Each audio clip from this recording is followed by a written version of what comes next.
नमस्कार, चौपाल चर्चा कार्यक्रम में आपका स्वागत है। मैं हूं आपके साथ सौरभ शर्मा। किसान भाइयों, चौपाल चर्चा कार्यक्रम आपका अपना कार्यक्रम है जिसमें हम गांव-गांव जाते हैं, चर्चा करते हैं सरकारी योजनाओं की, किस तरीके से हमारे किसान भाई योजनाओं का लाभ ले रहे हैं। आपको बता दें, इस वक्त हम मौजूद हैं बुंदेलखंड क्षेत्र के गांव पावई में, जिसका ब्लॉक पड़ता है चिरगांव, जिला झांसी। आपको बता दें, ये जो गांव है ये झांसी से लगभग 40 किलोमीटर दूर ये गांव है और यहाँ पे 7 से 8 बरादरी के लोग रहते हैं। इस गांव की जो आबादी है वो है लगभग 1500। आपको बता दें, इस गांव की जो मुख्य फसल है वो है गेहूं और धान। और आपको बताएं, यहाँ की जो मिट्टी है वो है काली मिट्टी। जो हमारे किसान भाई जब सिंचाई करते हैं तो पानी जो है 3 से 4 दिन तक वो पानी ठहरता है। यहाँ पे बेतवा जो नहर है वो होने के कारण यहाँ पे किसान भाई अच्छे से सिंचाई कर पा रहे हैं। आइए आपको गांव का जायजा कराते हैं।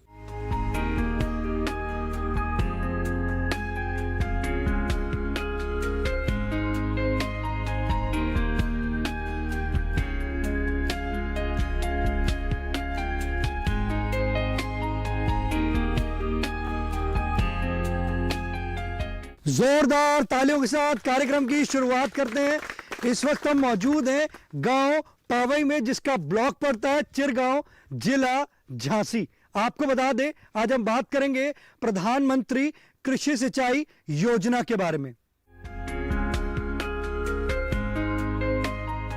हमारे बीच में रानी लक्ष्मीबाई केंद्रीय कृषि विश्वविद्यालय के विशेषज्ञ मौजूद हैं। हम उनसे जानते हैं इस योजना के बारे में। सर, ये योजना क्या है? प्रधानमंत्री कृषि सिंचाई योजना की शुरुआत हमारे माननीय प्रधानमंत्री श्री नरेंद्र मोदी जी ने 2015 में की थी।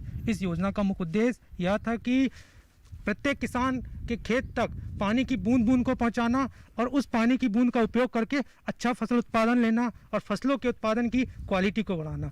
इस सिंचाई योजना में बहुत सारी सब्सिडियां मिलती है। इससे ये होता है कि किसानों को बहुत फ़ायदा मिलता है, जैसे कि ड्रिप इरिगेशन या बूंद बूंद पानी इरिगेशन में सब्सिडियां मिलती है जो कि 90% तक रहती है, और कि फवारा विधि, इस विधि से हम किसानों को सिंचाई के लिए प्रोत्साहित करते हैं। उस विधि में पानी की बचत होती है 35 से 40% और 30 से 35% फसल उत्पादन में वृद्धि होती है।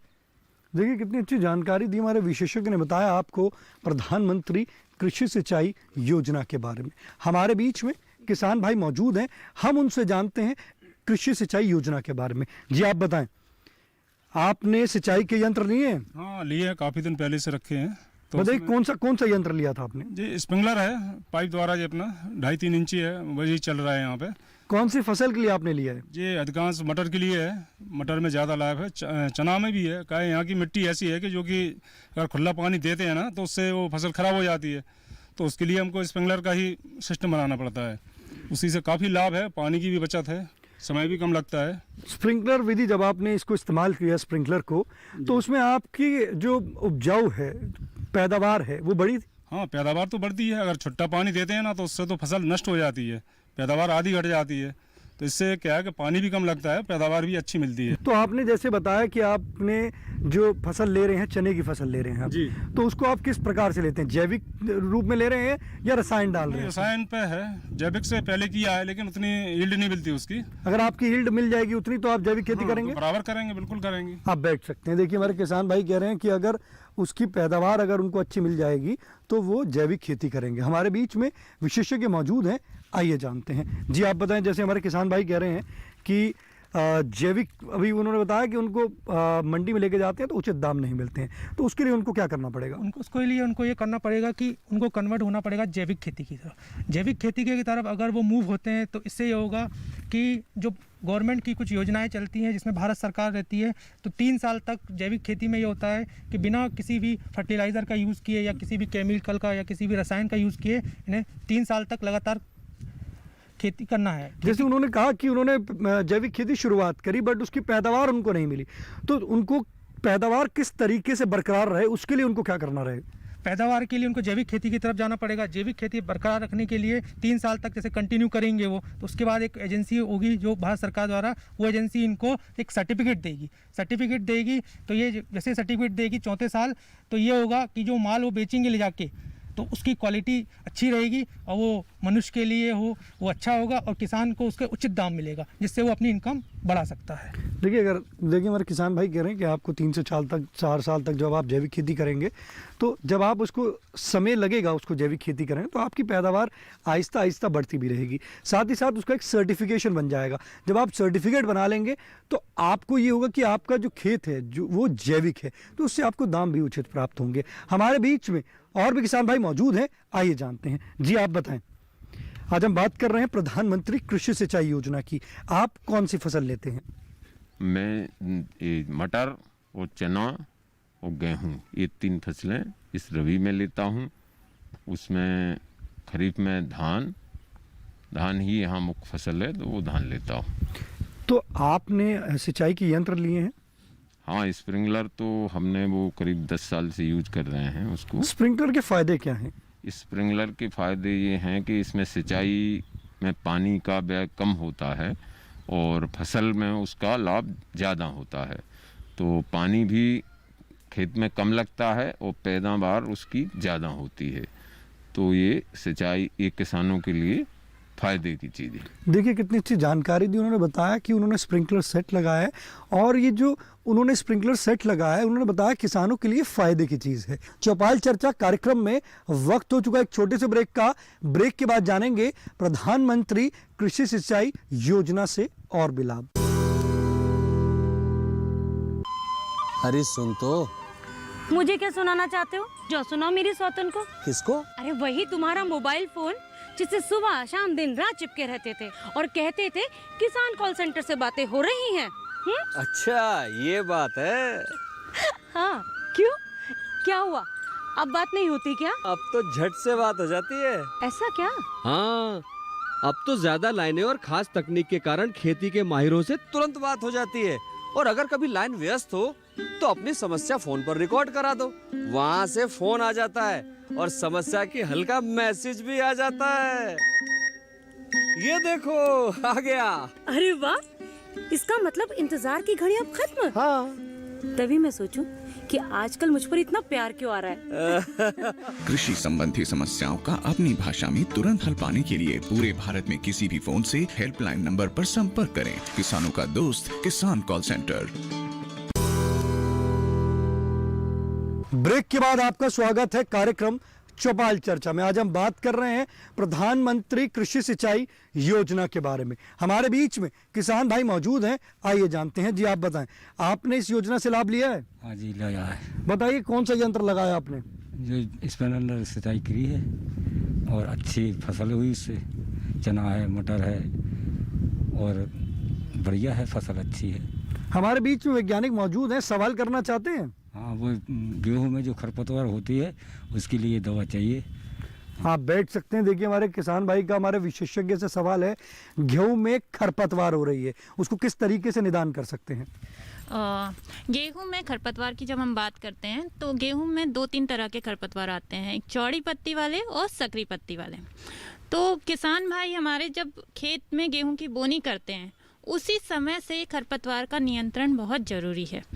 क्या होता है कि यदि शुरू से खरपतवार नियंत्रण नहीं किया तो लगभग 40 से 50% तक उसको उत्पादन में कमी आती है। तो इसके लिए मैं शुरू से बताना चाहूँगी कि जिस दिन से खेत में बोनी करते हैं उस दिन से उसको खरपतवार का नियंत्रण शुरू करना चाहिए। यहाँ पे किसानों के पास जैसे सिंचाई की व्यवस्था है तो पलेवा करते हैं किसान। तो पलेवा करने के बाद जब 8-10 दिन के बाद जब बतर आता है, खेती जुताई के लायक होती है, तो उस समय अब एक जुताई करते हैं तो उससे आधे खरपतवार तो वैसे नष्ट होते हैं। दूसरी चीज़ है बोनी के बाद कुछ खरपतवार नाशियों का उपयोग। बोनी के आज हमने बोनी किया, यदि सुबह शाम तक हमारी बोनी होती है तो आपको शाम में या फिर अगले दिन सुबह, मतलब बोनी के 72 घंटे के अंदर कुछ दवाइयां हैं जिनका उपयोग करना चाहिए। जैसे कि पहली दवाई है पेंडिमेथलिन। उसका हमारा जो डोज होता है वो 1 लीटर प्रति हेक्टेयर के हिसाब से आप अपने खेत में उसका छिड़काव करें। उससे चौड़ी पत्ती और सकरी पत्ती दोनों तरीके के खरपतवार शुरू से ही खेत में कम आते हैं, या फिर कभी कभी यदि आपके खेत में कम खरपतवार है तो पूरे रूप से खेत आपका खरपतवार से फ्री होता है। दूसरा तरीका, जब आपने यदि शुरू में खरपतवार नाशी उपयोग नहीं किया है और उसके बाद खरपतवार आ रहे हैं, ये वाला है गेहूं का मामा दिस, और ये आपका जंगली जई। तो ये दोनों खरपतवार ऐसे हैं कि जब पौधा शुरुआती अवस्था में होता है तो किसान पहचान नहीं पाता। तो इसकी पहचान कर ले यदि वो शुरू से, तो खेतों में घूमते हुए कुछ पौधे यदि दिखते हैं तभी उखाड़ ले। सल्फोसल्फिरॉन और मेट्रिब्यूजन का कॉम्बिनेशन आता है टोटल करके, तो वो हर्बिसाइड का आप उपयोग कर सकते हैं। चौड़ी पत्ती वाले सपोज केवल बथुआ, जो चौड़ी पत्ती हमारे यहाँ पे किसानों को बहुत ज़्यादा दिक्कत आती है चौड़ी पत्ती वाले खरपतवार का, तो उसके लिए बथुआ के लिए आप 2,4-D करके दवाई आती है। 2,4-D का 1 लीटर प्रति हेक्टेयर के हिसाब से आप लगभग 200 से 250 लीटर पानी में उपयोग करते हैं, वो आपके लिए बहुत ज़्यादा फ़ायदेमंद होगा। और एक और चीज़ इसमें मैं इंक्लूड करना चाहूँगी कि जो भी आप खरपतवार नाशी का उपयोग कर रहे हैं वो आप गेहूं की बोनी के 30 से 40 दिन के अंदर कर लें। यदि 30 से 40 दिन के अंदर आपने खरपतवार का कंट्रोल कर लिया तो वो आपके लिए बेनिफिटेड है। यदि उसके बाद आप दवाई डालते हैं तो वो केवल दवाई का पैसा लगाना होगा, उससे जो नुकसान होना था वो पहले हो चुका है। देखिए कितनी अच्छी जानकारी दी हमारे विशेषज्ञ ने बताया कि किस तरीके से आप खरपतवार से निदान पा सकते हैं। हमारे बीच में और भी किसान भाई मौजूद हैं, आइए जानते हैं। जी आप बताएं, आज हम बात कर रहे हैं प्रधानमंत्री कृषि सिंचाई योजना की। आपने सिंचाई के यंत्र लिए हैं? लिए हैं। बताइए कौन सा यंत्र लिया आपने? ड्रिप लिया है। हाँ। तो ड्रिप जो आपने लिया है उसको कौन सी फसल में लगा रहे हैं आप? फ्लावर की खेती है, तो उसमें मतलब अलग अलग बिछा के और मतलब पौधे की जड़ के पास में लेके वहाँ पे छेद कर देते हैं, वहाँ पे मतलब आराम से उसकी वो सिंचाई होती रहती है। सब्सिडी मिली थी उस पर आपको? हाँ, सब्सिडी चलती है, 90% सब्सिडी मिलती है उस पर। कितना लाभ हुआ आपको? काफ़ी लाभ हुआ उससे। जब तक आपने ड्रिप नहीं लगाया था और आज ड्रिप लगा दिया तो कितना बदलाव महसूस कर रहे हैं आप? मतलब काफ़ी है कि मतलब जहाँ हज़ारों लीटर पानी लग रहा था वहाँ कुछ मतलब 500-600 लीटर ऐसे में हो जाता है काम। लाभकारी है? हाँ, लाभकारी है। देखिए हमारे किसान भाई ने बता रहे हैं कि वो ड्रिप लगाया हुआ है और इससे उन्होंने लाभ की प्राप्ति करी। उन्होंने बताया कि जहां पानी ज़्यादा लगता था वहां कम पानी में वो सिंचाई करके लाभ की प्राप्ति कर रहे हैं। हमारे बीच में और भी किसान भाई मौजूद हैं, आइए जानते हैं। जी आप बताएं, आज हम प्रधानमंत्री कृषि सिंचाई योजना की बात कर रहे हैं, आपने कौन सा सेट लगाया, आप बताएं। हम तो चिड़िया लगाई सब। कौन सी फसल में लगाई है? मटर में, मसूर, चना, जिनमें इसलिए नुकसान नहीं होता है। इससे आधी फसल बर्बाद हो जाती है, नहीं तो मर जाती है फसल छुट्टर पानी देने में। चिड़िया लगाने से फसल बिल्कुल भरपूर ले लेते हैं। खर्चे में भी कमी आई है? खर्चे में कमी आई और समय भी कम लगता है उसमें। इससे फसल भी नुकसान नहीं होती है और समय भी कम लगता है, पानी भी कम लगता है। जी आप बैठ सकते हैं। देखिए हमारे किसान भाई कह रहे हैं कि एक तो समय कम लगता है, दूसरा उन्होंने बताया कि पानी भी कम लगता है, तो इससे वो लाभ ले रहे हैं। हमारे बीच में और भी किसान भाई मौजूद हैं, आइए जानते हैं। जी आप बताएं, आज हम बात कर रहे हैं प्रधानमंत्री कृषि सिंचाई योजना की। सिंचाई के यंत्र लिए आपने? हाँ जी सर। बताइए कौन सा यंत्र लिया है? ये सर स्प्रिंकलर हम लोग यूज़ करते हैं यहाँ पे। कौन सी फसल के लिए? मटर है, चना है, सरसों है और इसमें आपका जो है मसूर है, कभी कभी गेहूं में भी यूज़ कर लेते हैं हम लोग। लाभकारी है? हाँ बिल्कुल सर, इसमें तो जितना चाहें हम उतना पानी डालेंगे, मतलब 1 घंटा 2 घंटा या 3 घंटा। अगर मैं बात करता हूँ यहाँ पे जो खेत है वो समतल खेत है या ऊबड़ खाबड़ खेत है? यहाँ तो समतल है सर। तो आपको इससे लाभ की प्राप्ति मिल रही है? बिल्कुल सर, समय कम लगता है, डीजल कम लगता है, तो जितनी मतलब आदमी को आवश्यकता होती है कि हमको 1.5 घंटा पानी चलाना है या 2 घंटे चलाना है, तो उतनी देर वो स्प्रिंकलर चलाएगा, उसकी आवश्यकता पूरी हो जाती है तो बंद कर देते हैं हम लोग उसको। हमारे बीच में विशेषज्ञ मौजूद है, कुछ सवाल करना चाहेंगे? सर मेरा क्वेश्चन ये है कि सर चने में जैसे बथुआ होता है सबसे ज़्यादा, तो उसमें कुछ खरपतवार के लिए हो जो मतलब जिसके बुआई के बाद अगर उसमें बथुआ हो रहा है तो उसके में कुछ दवाई डाल सकें। आप बैठ सकते हैं। देखिए हमारे किसान भाई का हमारे विशेषज्ञ से सवाल है कि चने के खेत में जो खरपतवार है बथुआ हो रहा है, तो वो पूछ रहे हैं कि कौन सी दवा डालें जिससे निदान मिले। देखिए, किसानों को अपने खेत के बारे में जानकारी पहले से होती है कि हमारे इस खेत में बथुआ बहुत ज़्यादा होता है, तो जैसे ही वो बोनी करते हैं उसके साथ ही आप दवाई डाल दें तो बथुआ से बहुत ज़्यादा आपको लाभ मतलब कंट्रोल हो सकता है। कौन सी दवा डालनी पड़ेगी? इसके लिए पेंडामिथलिन डालें, जो प्री इमरजेंस के रूप में डालते हैं 1 kg AI पर हेक्टेयर के हिसाब से, मतलब 1 लीटर प्रति हेक्टेयर के हिसाब से वो आप दवाई उपयोग करें। देखिए कितनी अच्छी जानकारी दी हमारे विशेषज्ञ ने बताया कि अगर आपके भी खरपतवार हो रहे हैं, अगर आप भी इस तरीके से दवा इस्तेमाल करेंगे तो आपके भी खरपतवार जो हैं वो नष्ट हो जाएंगे। चौपाल चर्चा कार्यक्रम में वक्त हो चुका है एक और छोटे से ब्रेक का। ब्रेक के बाद जानेंगे प्रधानमंत्री कृषि सिंचाई योजना से और भी लाभ।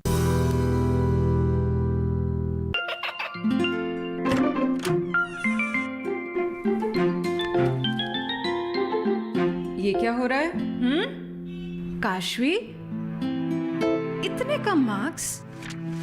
काशू बेटा पढ़ा करो, पढ़ोगी नहीं तो आगे कैसे बढ़ोगी? मम्मा मैं भी तो आपसे यही कहना चाहती हूँ, पढ़ा करो। आप पढ़ोगे नहीं तो आगे कैसे बढ़ोगे? मतलब? वो देखो, सिर्फ बैक पर छपा ऑर्गेनिक नहीं, ऑर्गेनिक का निशान पहचानिए। पीजीएस ऑर्गेनिक का ये लोगो उन किसानों की पहचान है जो आज भी परंपरागत विधि से रसायन मुक्त खेती कर आपके लिए शुद्ध फसल उपजा रहे हैं। अब समझे मम्मा, अगर मैं प्योर ऑर्गेनिक फूड नहीं खाऊंगी तो अच्छे मार्क्स कहाँ से लाऊंगी? अच्छा बच्चों, जैविक खेती की इस मुहिम को आगे बढ़ाइए, शुद्ध ऑर्गेनिक अपनाइए।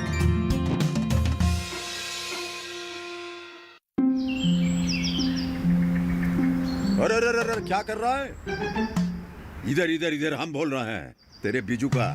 पुतला बोल रहा है? हाँ, पक्षियों से तो हम खेत को बचा लेते हैं, पर इन घातक रसायनों से कैसे बचाएं? मतलब?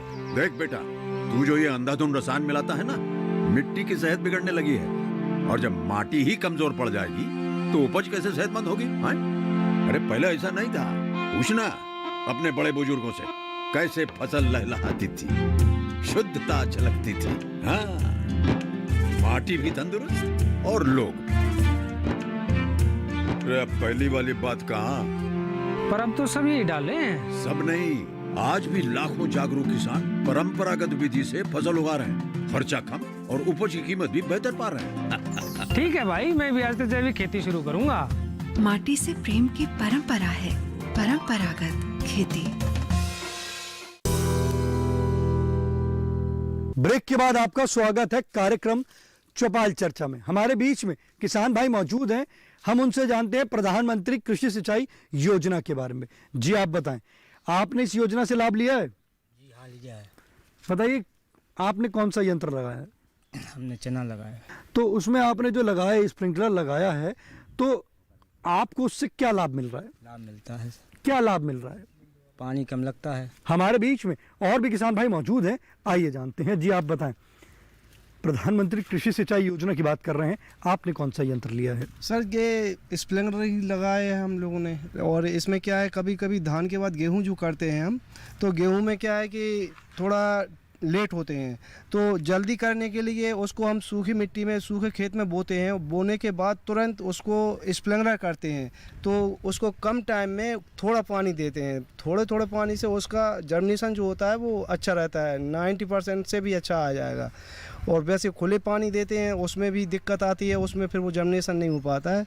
और जो चने की दलहन की जो फसल लेते हैं तो उसमें भी स्प्रिंकलर सिस्टम से काफ़ी हद तक उसका प्रोडक्शन बढ़ता है। सब्सिडी ली है आपने इसके ऊपर? हाँ, सब्सिडी तो ली है। सब्सिडी मिलता है, जैसे किसानों को, किसान पर डिपेंड करता है, मध्यम वर्ग का है या सीमांत किसान है, उसी हिसाब से सब्सिडी उस पर मिलती है। लाभकारी है? हाँ, लाभकारी है उसका। हमारे बीच में विशेषज्ञ मौजूद हैं, सवाल करना चाहेंगे? हाँ सर, बता रहे हैं चना जो हमने लिया है, फाउंडेशन का चना लिया था, तो बता रहे थे 30 सेंटीमीटर पर इसको बोना चाहिए। इतनी कम से कम एक पेड़ से दूसरे पेड़ की दूरी 30 सेंटीमीटर। सर ऐसा ही किया है, पेड़ अच्छा है, फसल अच्छी हो गई है, लेकिन अब उसमें क्या है कि उकटा रोग लग गया है, तो जगह जगह सूख रहे हैं सर, उसकी यील्ड नहीं मिल पाएगी, हमको ऐसा लग रहा है। तो चने में नुकसान होने के चांस दिख रहे हैं। इसके लिए कोई निदान हो अगर, तो विशेषज्ञ से मैं क्वेश्चन करता हूँ इस चीज़ का। देखिए, हमारे किसान भाई का हमारे विशेषज्ञ से सवाल है कि चने की फसल में उकटा रोग लग गया है, तो उनका है कि जो उनकी पैदावार है उनको लग रहा है कि पैदावार में कमी आ सकती है, तो हम अपने विशेषज्ञ से जानते हैं किस तरीके से वो निदान पा सकते हैं। बुंदेलखंड में देखिए, जो रबी का सीज़न है ये मुख्य सीज़न है, तो किसान इसी सीज़न में फसल लेता है। चना यहाँ की मुख्य फसल है और चने में उकठा रोग हर साल आता है। कारण क्या है कि उकठा रोग जो है कवक के द्वारा होता है। ये कवक मिट्टी में ही होता है, बहुत ज़्यादा वृहद स्तर पे नहीं आएगा, लेकिन हर साल दर साल ये बढ़ता रहता है। तो किसान भाइयों को क्या करना है इसके कंट्रोल के लिए, क्योंकि मिट्टी में ये पाया जाता है, मिट्टी से ही, जड़ों से ही ये पौधे में अंदर घुसता है और इसके जाइलम को फंसा लेता है, सुखा देता है। तो इसके इलाज के लिए हमें मिट्टी में एक तो कुछ संशोधन करने पड़ेंगे, जैसे ऑर्गेनिक मैटर का हम अपने यहाँ प्रयोग बढ़ाएं। जो हमारी FIM होती है, सड़ी हुई गोबर की खाद है, इसका हम प्रयोग बढ़ाएं, जिससे दूसरे हमारे जो सूक्ष्म जीव हैं उनकी संख्या बढ़े। तो जो हमारा फंगस है, कवक है, फ्यूजेरियम जिसे हम कहते हैं, उसकी संख्या कम हो जाएगी। और दूसरा ये है कि ट्राइकोडर्मा नाम का एक और दूसरा कवक है जो इसको बहुत अच्छे से रोक पाता है। इसके लिए हम क्या कर सकते हैं कि 1 किलो इसका फॉर्मुलेशन मार्केट में उपलब्ध है, तो 1 किलो का फॉर्मुलेशन लें, उसको करीब 1 कुंटल गोबर की खाद में मिक्स करके हल्का सा खाद को भिगा दें, नमी मेंटेन करनी है। और ये जिस तरह का हमारा ये वातावरण है थोड़ा छायादार, इसमें रख दें। 1 महीने में उसमें एक आपको सफ़ेद सी ग्रोथ दिखने लगेगी जो कि फंगस की है, कवक की है। अब इसको हमने बढ़ा लिया, 1 किलो से हमने 1 कुंटल बना लिया है। इसको आप अपने खेत में इस्तेमाल करें, तो जितनी भी उनको खाद की ज़रूरत है इस तरह से ट्राइकोडर्मा हर साल अपने खेत में डालते रहें, तो निश्चित ही 3-4 साल 5 साल में, तुरंत असर नहीं दिखता है, लेकिन 3-4-5 साल में इसका प्रभाव आता है। इसके अलावा हमारे पास दूसरा जो एक तरीका है कि सीड ट्रीटमेंट बहुत इफ़ेक्टिव है, बहुत सस्ता भी पड़ता है। इसमें करना क्या है कि ट्राइकोडर्मा का ही पैकेट लेना है, 4 ग्राम प्रति किलो बीज के हिसाब से मिक्स करके बुआई से पहले 1 दिन पहले हमें बीजों को मिक्स करना है ट्राइकोडर्मा से, और बुआई से 1 दिन पहले करके रख लेना है। अगले दिन आपको बुआई कर देनी है। केमिकल की अगर बात करें तो कार्बेंडाजिम नाम का केमिकल है जो कि 2 ग्राम प्रति किलो बीज के हिसाब से उसका ट्रीटमेंट कर सकते हैं। जैसे हमने ट्राइकोडर्मा यूज़ किया वैसे ही हम इसको भी बीजों में मिक्स करके और बुआई से पहले कर दें, तो क्या होता है, एक ये सीड के ऊपर कवर बना लेता है और ये लगभग 30 दिन तक पौधे को बचा लेता है और आसपास के जितने भी इस तरह के कवक हैं उनको ख़त्म कर देता है। तो इसके चलते जो है इनका जो उकठा से जो नुकसान है उसको हम कम कर सकते हैं। देखिए कितनी अच्छी जानकारी दी हमारे विशेषज्ञ ने बताया कि अगर आपके भी चने की फसल में अगर उकठा रोग लग गया है, तो आप अगर जो हमारे विशेषज्ञ ने बताया कि अगर इस तरीके से अगर आप अपने फसल को उकठा रोग से बचाना चाहेंगे, तो जो बता रहे हैं हमारे विशेषज्ञ उस तरीके से आप करेंगे तो आपको उकठा रोग से आपका बचाव होगा। हमारे बीच में और भी किसान भाई मौजूद हैं, आइए जानते हैं। जी आप बताएं। आज हम बात कर रहे हैं प्रधानमंत्री कृषि सिंचाई योजना की। आपने इस योजना से लाभ लिया है? हाँ जी, स्प्रिंकलर 5 हमने ली थी, इसमें छूट भी मिली थी हमको, उससे पानी भी लगाया, हमको लाभ भी हुआ, तो जी करते चले आ। लाभकारी है? हाँ लाभकारी है। हमारे बीच में विशेषज्ञ मौजूद हैं, सवाल करना चाहेंगे? इस सवाल कुछ नहीं करना जी, आप बैठ सकते हैं। हमारे बीच में और भी किसान भाई मौजूद हैं। जी आप बताएं। आज हम बात कर रहे हैं प्रधानमंत्री कृषि सिंचाई योजना की। आपने इस योजना से लाभ लिया है? हाँ जी लिया है, मैंने स्प्रिंकलर लिया है, पाइप लिए, सब्सिडी मिलती है इसमें, और भी कुछ मिलता है। लाभकारी है? हाँ लाभकारी है। हमारे बीच में विशेषज्ञ मौजूद हैं, सवाल करना चाहेंगे? हाँ सवाल यही है कि हम लोग धान की फसल करते हैं जब, तो इसमें जो बीज हम बाज़ार से लेते हैं वो तो बिल्कुल सिर्फ आता है, वो इसमें जो उगता है दूसरा कोई चावल दूसरा आ जाता है इसमें। देखिए हमारे किसान भाई का हमारे विशेषज्ञ से सवाल है कि उन्होंने धान की फसल ली, तो धान की जो फसल लेते हैं उसके साथ एक दूसरी वैरायटी भी उसके साथ निकल के आ रही है, तो पूछना चाह रहे हैं कि वो ऐसा क्यों हो रहा है। तो धान की खेती के बारे में बताते हैं, जो किसान भाई का जो प्रॉब्लम है, तो पहले बताते हैं जो सीड्स जो खरीद के लेके आते हैं मार्केट से, तो उसमें पहले जहाँ से खरीद के लेके आते हैं वो देखना चाहिए प्योरिटी परसेंटेज कितना है। अगर वो भी ठीक है, या किसी दूसरी जगह पे किसी के पास से मतलब गांव के किसी दूसरे आदमी के पास से भी किसान भाई से भी लेके आए हैं, तो पहले वो जैसे लेके आए तो पहले पहचान नहीं पाते हैं कैसे उसमें प्योरिटी परसेंटेज क्या है नहीं है। तो उसके बाद क्या करते हैं, वो जैसे वो नर्सरी बेड तैयार करते हैं, नर्सरी बेड में जैसे लगाते हैं वो लगभग लगते हैं हमें ट्रांसप्लांटिंग करने के लिए लगभग 30 डेज़ तो लग ही जाता है। जैसे ट्रांसप्लांटिंग के पहले ही जो नर्सरी बेड होता है उसमें हर दिन उसको विज़िट करना होगा, जाके देखें, और वहाँ पे जाके देखने के बाद जैसे जो वैरायटी लेके आए हैं 2-4 जैसे ऐसा भी अगर लगे कि यहाँ पे कुछ धान ऐसा लग रहा है कि दूसरी जाति का है, तो जो दूसरी जाति वाला है उसी को वहीं से उखाड़ के उसको फेंक दिया जाए, तब जाके ट्रांसप्लांटिंग करे। तो ऐसे अगर होगा तो इसका प्योरिटी परसेंटेज सही रहेगा। देखिए कितनी अच्छी जानकारी दी हमारे विशेषज्ञ ने बताया कि अगर आपकी भी धान की फसल जो है उसमें अगर आपकी भी ऐसी समस्या आ रही है कि आपने लगाया है बीज और दूसरा बीज अगर उसमें उग कर आ रहा है और ऐसी समस्या अगर आपके उसमें भी आ रही है, तो आप जो हमारे विशेषज्ञ ने बताया अगर आप उन बातों का ध्यान रखेंगे तो आप भी इससे लाभ की प्राप्ति करेंगे। आज के गांव पावई की चौपाल चर्चा से बस इतना ही। फिर होगी आपसे मुलाकात एक नए गांव एक नए विषय के साथ। तब तक हमारी पूरी टीम को दीजिए इजाजत। आप देखते रहिए दूरदर्शन किसान। नमस्कार।